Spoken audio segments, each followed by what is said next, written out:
Lakers nakagawa na ng trade. Austin Reeves bagong career high sa assist. Kings hindi nakaisa sa Lakers ngayong season. Para sa ating unang balita mga idol ay patungkol dito sa Lakers. Nagkaharap nga po ulit ang Lakers at Kings ngayong season sa 4 na pagkakataon. Pero wala nga po ngayong game si LBJ due to illness. Pero nagawa pa din po ng Lakers mga idol na talunin ang Kings sa score na 132-122. Sweep nga po ang nangyari dahil 4-0 na ang Lakers kontra Sacramento Kings ngayong season. 4 nga po sa kanilang starter ay gumawa ng double digit sa points. Pinangunahan niya ni Anthony Davis mga idol na gumawa ng 36 points and 15 rebounds. 26 points at 16 assists naman para kay Austin Reeves. Ayan nga po mga idol ang bagong career high niya sa assists. 21 points din po si Rui Hachimura at 16 points naman para kay Max Christie.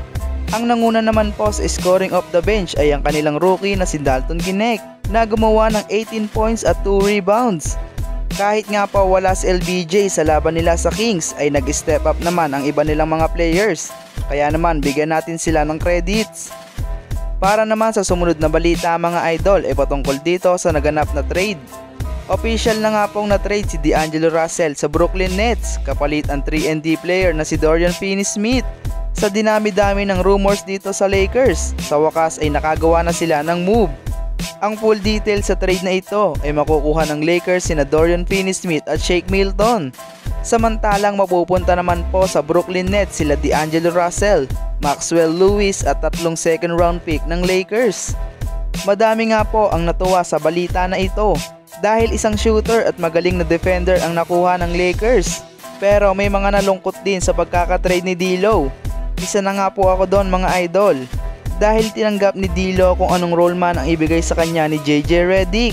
Pero ang NBA is business. Kaya naman masaya ako mga idol sa addition ni Dorian Finney-Smith sa Lakers. Anong masasabi nyo sa trade na ito mga idol? Para naman sa ating huling balita mga idol ay panoorin natin ang highlights ni Austin Reeves kontra Sacramento Kings. Ganda ng cut ni AR para mahanap siya ni Max Christie. Pasok ang 3 points. Ang ganda naman ng pasa ni Reeves para sa easy jumper ni Anthony Davis sa mid-range.